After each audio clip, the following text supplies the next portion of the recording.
Sometimes, in a world that encourages oversharing, it's easy to forget the value of holding some things close. Our lives are filled with stories, dreams, and experiences that form the very core of who we are, and not all of these deserve to be shared widely. This isn't about being secretive, it's about honoring and protecting the things that keep you grounded. Dreams are precious things. They start out small, often born from a quiet hope or a flicker of inspiration that lights up the mind in the most unexpected moments. But in those early stages, our dreams are like seedlings. They're delicate, fragile, and in need of protection. Just like a gardener shelters young plants from harsh weather until they're strong enough to thrive, we too must guard our dreams until they're ready to face the world.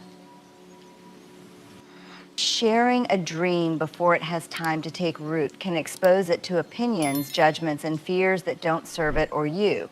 There's a reason why people advise move in silence when it comes to goals that are deeply personal.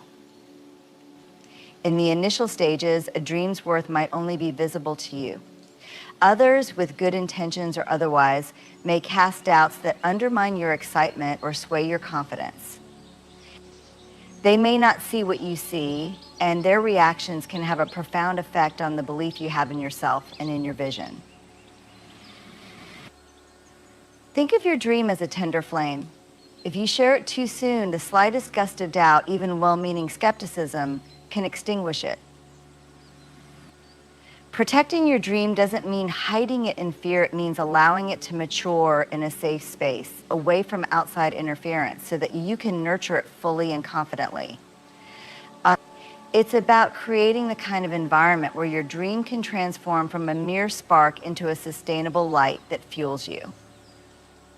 When we let others in on our aspirations before they're ready, we might find ourselves adjusting, justifying, or even doubting the path we originally saw so clearly.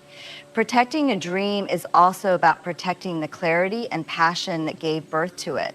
While trusted friends and mentors can help sharpen a dream when the time is right, there is undeniable value in letting it grow without external input during its formative stages. This period of quiet growth gives you the chance to explore the dream, shape it, and develop the resilience that will help you guard it against negativity in the future. So let your dreams live within you until they've grown strong enough to stand. When the time is right, you'll know.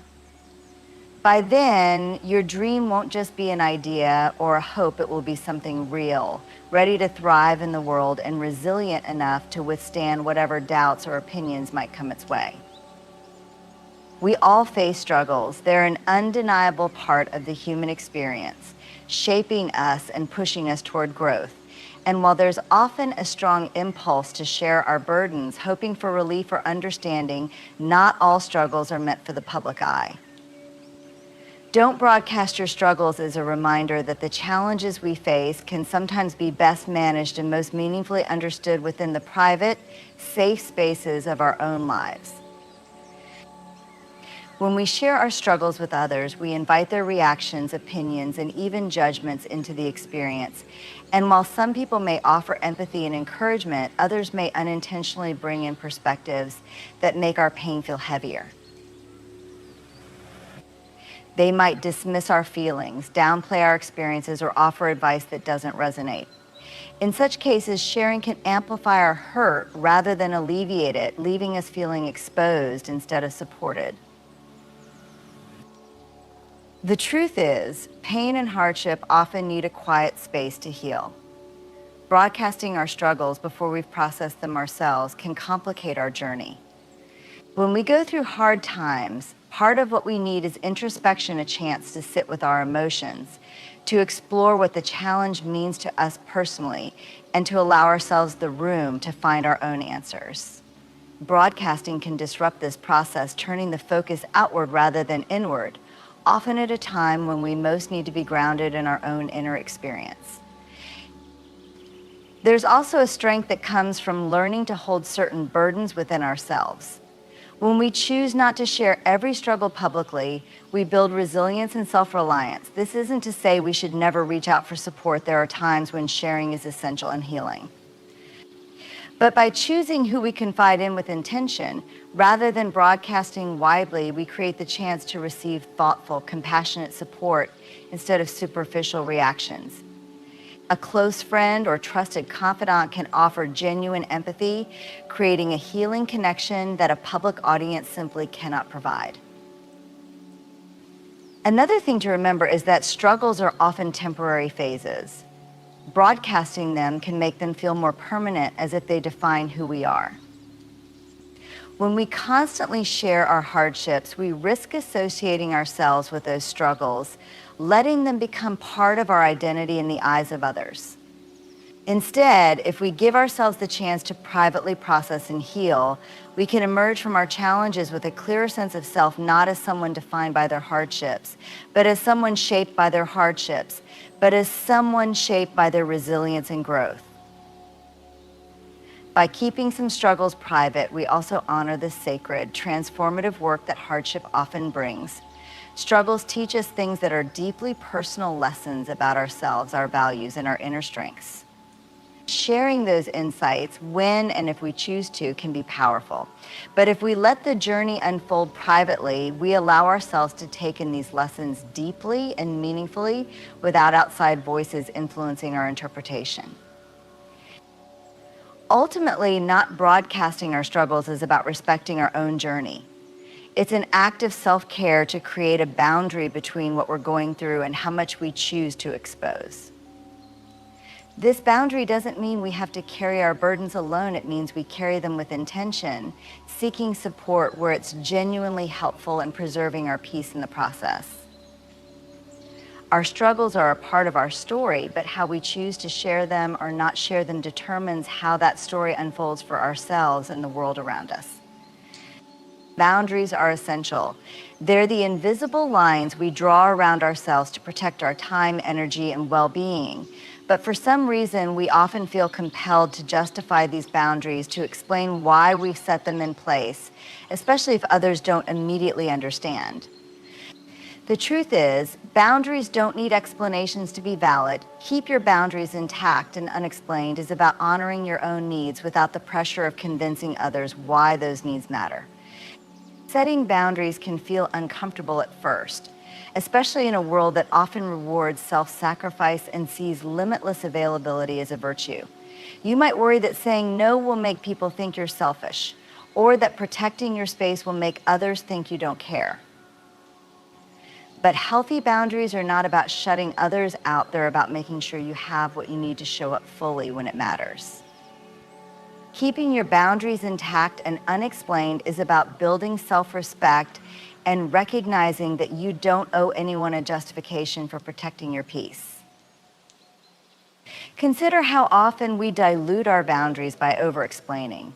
Perhaps you feel compelled to give a detailed reason for declining an invitation or find yourself justifying why you don't have time for a certain task. These explanations are often rooted in a fear of disappointing others or being misunderstood. But each time we explain a boundary, we inadvertently invite negotiation when we say, "I can't because." We open a door for others to suggest a workaround, to try to convince us that our reasons aren't valid. Over time, this can erode our confidence and make setting boundaries feel like a negotiation rather than an act of self-care. Keeping boundaries intact and unexplained is also about trusting yourself. You know your limits, your needs, and your values better than anyone else. If a boundary feels necessary to you, that's enough. Whether it's setting aside time for yourself, limiting interactions that drain you, or prioritizing relationships that uplift you, you have the right to protect your emotional space without explaining why. Boundaries don't require validation from others to be legitimate. Boundaries also teach people how to treat us. When we stick to our boundaries without justification, we communicate that our well-being is a priority. This isn't about creating distance, it's about creating a foundation for healthy, respectful connections. People who genuinely care for us and understand the importance of boundaries will respect them, even if they don't fully understand them. And for those who struggle to respect our boundaries, keeping them unexplained serves as a reminder that these lines are not up for debate. There's also an incredible freedom that comes from not explaining every decision. When we stop justifying our boundaries, we let go of the need for external approval. We can focus on what feels right for us rather than constantly weighing how others will perceive it. And this kind of confidence grows with practice. The first time you set a boundary without an explanation, you may feel uneasy, but over time, you'll notice how much lighter it feels to simply say, I can't or that doesn't work for me without attaching a reason. It's liberating because it signals that you trust yourself and are prioritizing your own peace. Maintaining unexplained boundaries also helps preserve energy. Explaining ourselves repeatedly can be exhausting, and it takes attention away from things that truly matter to us. By keeping our boundaries intact and unexplained, we conserve energy for the areas of life that deserve it, using our time and focus wisely. This approach helps us show up more fully in the areas that genuinely align with our values and priorities, rather than getting caught up in trying to please others or managing their reactions to our boundaries. Ultimately, not every boundary needs a story. Sometimes simply saying no is enough. Boundaries are a deeply personal choice, and they're a sign of self-respect. When we honor our boundaries without feeling obligated to explain them, we reinforce a sense of personal empowerment. This empowerment doesn't mean we ignore others' needs, but rather that we recognize our own worth, understanding that our needs and limits are valid, even if they don't make sense to everyone else. And in doing so, we strengthen the foundation of self-respect and self-care that allows us to live with authenticity and purpose. We all carry memories of things we wish we'd done differently. Maybe it was a choice we regret, a missed opportunity, or words spoken that can't be taken back. Past mistakes have a way of lingering in our minds, surfacing at unexpected moments, and sometimes even shaping how we see ourselves in the present. But there's a powerful truth we can embrace: our mistakes don't define us. They're part of our story, yes, but they don't determine who we are today or who we can become. Leaving past mistakes in the past is a conscious decision to live forward, not backward, to recognize that the future is shaped by our actions now, not by what happened before. Leaving mistakes in the past doesn't mean pretending they never happened or ignoring the lessons they bring. Quite the opposite, it's about honoring the lessons without letting them dictate our worth or potential. Mistakes, after all, are valuable teachers. They give us insight, they push us to grow, and they reveal parts of ourselves that we might otherwise overlook. When we choose to look at past errors as learning experiences rather than burdens, we transform their power. They become stepping stones rather than weights. The first step in leaving mistakes behind is practicing self-compassion. It's easy to get caught up in self-blame, replaying moments over and over, wondering how we could have done things differently. But this kind of rumination often traps us in a cycle of regret that holds us back from growth. Self-compassion means acknowledging our humanity, that we are imperfect, learning and evolving. It means allowing ourselves to forgive, to accept that we did the best we could with what we knew at the time, and to move forward with greater wisdom. Holding on to mistakes can also cloud our present relationships and opportunities. When we define ourselves by our past errors, we limit our potential and miss the chance to fully engage with life as it is now. We might find ourselves hesitating, doubting our abilities, or shying away from new experiences because we fear making the same mistake again.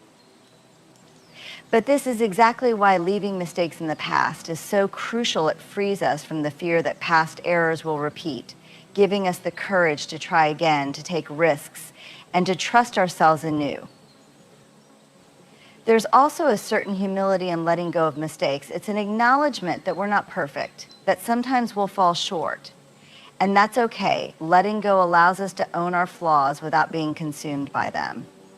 It's a quiet but powerful way to show ourselves that we're more than the sum of our missteps, that we are defined not by the things we got wrong, but by our resilience, our willingness to learn, and our capacity to grow. When we carry mistakes with us, there's often a subconscious belief that if we remember them enough, we'll somehow atone for them. But that weight becomes a burden, affecting our mindset and our energy. Leaving mistakes behind is about releasing this weight. It's about understanding that true atonement isn't in carrying guilt, but in living better because of what we've learned. Each day is an opportunity to show up as a wiser, kinder, and more intentional version of ourselves, free from the limitations of yesterday's errors. In leaving mistakes in the past, we also set an example for others. We show that it's possible to move forward with grace and strength, no matter what's behind us. This doesn't mean we're dismissing the impact our mistakes might have had on others. Rather, we're choosing to honor those impacts by becoming better, not by remaining stuck in regret. Our growth can even inspire others to release their own past mistakes, breaking cycles of shame and guilt that often hold people back from living fully. Ultimately, leaving past mistakes in the past is a form of self-liberation. It's a commitment to live in the present, to accept ourselves as we are, and to trust in the journey of becoming. The past holds lessons, yes, but it's the present where we put those lessons to use. By letting go of the mistakes that no longer serve us, we create space for new experiences, deeper connections, and the kind of growth that only comes when we stop looking backward and start stepping fully into who we are today. True generosity comes from a place within that doesn't seek recognition. When we give of ourselves, our time, resources, or compassion, the most meaningful acts are often those that remain private, unobserved by others. In a world where many things are shared, liked, and validated publicly, the choice to keep our acts of kindness to ourselves can be an intentional and deeply fulfilling practice. Generosity at its core is about giving without strings attached. It's about offering something valuable simply because it feels right, not because we expect praise or acknowledgement in return.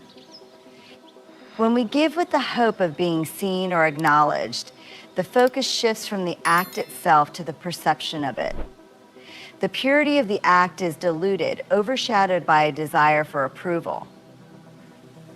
But genuine generosity requires no witness. It's an extension of who we are rather than a display for others. By keeping our generous acts private, we protect the integrity of our intentions, allowing our kindness to be a reflection of our values rather than a bid for external validation. There's also a quiet beauty in private giving. It reminds us that the impact of our actions doesn't depend on visibility. We don't need to know the exact results or receive gratitude to feel the worth of what we've done. Sometimes the ripple effect of kindness goes beyond what we'll ever see or hear about. A small act of meal for someone hungry, a helping hand to a stranger, a listening ear for a friend can change the course of someone's day or even their life. And while we may never know the full extent of its impact, that mystery becomes part of the beauty of giving without attention. Choosing to keep our generosity private also nurtures a sense of humility. It acknowledges that we're not giving to elevate ourselves, but rather to serve a greater good. When our acts go unobserved, they invite us to step back from our egos, reinforcing the idea that kindness is not a transaction, it's a way of being. It encourages us to act from a place of genuine compassion, to give simply because we're moved to do so. There's also something empowering in knowing that we're capable of giving without needing to announce it. In a world where attention can feel like currency, choosing to give quietly without seeking acknowledgement feels like an act of self-trust. It says, I know the value of this act, and I don't need validation to prove it. This quiet self-assurance allows us to focus on what truly matters, connecting with others, easing burdens, and making a difference in ways that are meaningful, not performative. Private generosity can also inspire us to appreciate others' quiet acts of kindness. When we cultivate the habit of giving without recognition, we start to notice and value the unseen kindnesses that often go unnoticed. We become more attuned to the subtle ways others extend themselves, small gestures of patience, support, or empathy that they offer without expectation of praise. In this way, giving without attention helps us see the world with greater empathy, recognizing that generosity isn't always loud or grand. In a world where approval can feel as accessible as a click or a comment, it's easy to fall into the habit of seeking validation outside ourselves. We're wired to connect, to belong, and to feel seen, and external validation often provides a quick, satisfying sense of worth. But when we start relying too heavily on this approval, we risk blurring the line between who we are and how others perceive us. Separating your true self from validation isn't about ignoring feedback or rejecting praise. It's about knowing that your value isn't defined by outside opinions. It's about grounding your identity in something deeper than the changing tides of others' judgments. At its core, separating from external validation is an act of self-awareness. It requires us to cultivate an understanding of who we are independently of what others think. This might seem simple, but it's a journey that asks us to get comfortable with being honest, vulnerable, and self-reflective. When we consistently look outward for validation, we give others the power to shape our self-image, to decide whether we're worthy, capable, or enough. By choosing to look inward instead, we reclaim that power, allowing ourselves to define our own value. One of the first steps in this process is recognizing when validation is driving our decisions. This might show up in subtle ways like feeling compelled to share every accomplishment or hesitating to pursue something you're passionate about because it might not be approved by others. When we're driven by validation, we start tailoring our actions to meet others' expectations, even at the cost of our authenticity. By becoming aware of these moments, we can gently shift our focus back to what truly matters to us, our own values, dreams, and growth, rather than the approval we might receive. Separating from validation also involves embracing our imperfections. When we're constantly looking for praise, we tend to hide our flaws, fearing they'll diminish how others see us. But our imperfections are part of our humanity. They're reminders that we're growing, learning, and evolving. Embracing them doesn't mean settling for mediocrity. It means accepting that being real and authentic is far more fulfilling than striving to appear flawless. The more we embrace our imperfections, the less dependent we become on others to affirm our worth, because we've already acknowledged and accepted ourselves as we are. Another powerful aspect of separating from validation is building a strong sense of self-worth. Self-worth comes from knowing that, regardless of others' opinions, you have inherent value. This isn't something that comes from accomplishments, praise, or social standing. It comes from recognizing that you are valuable simply because you exist. When we cultivate self-worth, we're less likely to be swayed by others' judgments. Instead, we learn to stand firm in our own truth, knowing that our worth doesn't fluctuate based on who approves of us or who doesn't.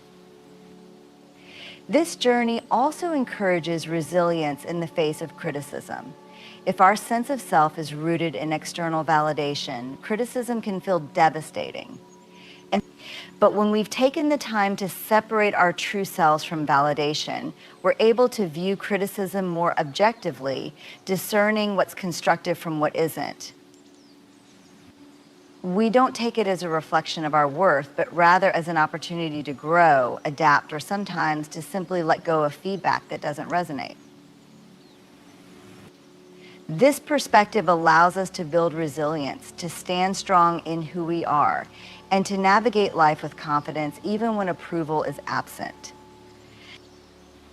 Living separate from validation doesn't mean we ignore the role of community, connection, or feedback in our lives. Human beings are social creatures, and feeling a sense of belonging is an essential part of well-being. The key is to seek out relationships and communities that appreciate us for our true selves, not for the versions of ourselves we think they want. When we surround ourselves with people who see and accept us as we are, we experience a validation that feels genuine, nourishing, and freeing rather than one that requires us to perform or change. Ultimately, separating your true self from validation frees you to live a life that aligns with your own values, passions, and purpose. It allows you to show up authentically, to make choices based on what resonates with you, and to trust in your own journey without being swayed by every opinion. It's about embracing the truth that your worth doesn't depend on how others see you, but on how you see yourself, allowing you to live with a sense of inner freedom and self-assurance that no amount of external validation could ever provide. In today's world, it's easy to feel that every aspect of life, including personal growth, needs to be shared and validated publicly. Social media often blurs the line between private transformation and public display, creating the illusion that growth is most meaningful when it's visible to others. But real personal growth isn't always a public journey. Often it's a deeply internal process, a quiet, private evolution that unfolds away from the gaze of others, guided by self-reflection, vulnerability, and a willingness to face one's own truths. True growth involves peeling back layers of ourselves to uncover what's hidden, what we may even be reluctant to acknowledge. This isn't something that can always be shared in real time. In fact, much of it requires solitude. When we're constantly sharing our progress, we're often met with feedback, opinions, and the influence of others, which can interfere with the delicate, introspective work that personal growth demands. Private growth allows us the freedom to explore our emotions, confront our fears, and challenge our habits without the pressure of outside perspectives that might shape our experience. Personal growth often means grappling with uncomfortable truths, acknowledging mistakes, identifying toxic patterns, and facing vulnerabilities that may not be easy to admit to others, let alone to ourselves. These moments are raw, fragile, and deeply personal. When we keep them private, we give ourselves the space to be honest and unfiltered, to feel deeply without the need to package our emotions for others. Growth requires us to embrace the messy, imperfect, and sometimes painful process of change without worrying about how it looks to others. In private, we can let go of the need to explain, justify, or perform, giving ourselves permission to simply be. This quiet growth also nurtures resilience and inner strength. When we don't rely on external validation to mark our progress, we learn to recognize growth on our own terms. We develop an inner compass that guides us, allowing us to measure change by our own standards rather than through the lens of others' expectations. This self-reliance creates a stronger foundation, helping us to trust our instincts and rely on our own judgments. Over time, this internal validation becomes more meaningful and fulfilling than any external praise could be, because it comes from a place of true self-acceptance. Growth in private also encourages a profound level of self-awareness. By keeping our personal journey inward, we allow ourselves to observe our progress without the distractions that public sharing can bring. We can reflect on our choices, actions, and mindset without wondering how they will be perceived by others. This self-reflection is often where the most impactful shifts happen, as we're able to deeply connect with our inner selves, understanding not just what we're changing, but why. Private growth lets us connect with our motivations and values on a level that's hard to achieve when we're focused on how others might respond. Additionally, choosing to keep our growth journey private fosters humility. Growth isn't a finish line to be flaunted. It's an ongoing process, full of setbacks and moments of doubt. When we don't feel pressured to share every step, we can accept our struggles and progress without needing to prove anything to anyone. This approach allows us to let go of the need to be seen as growing, shifting the focus back to the journey itself, rather than the image it projects. In this way, growth becomes less about showcasing transformation and more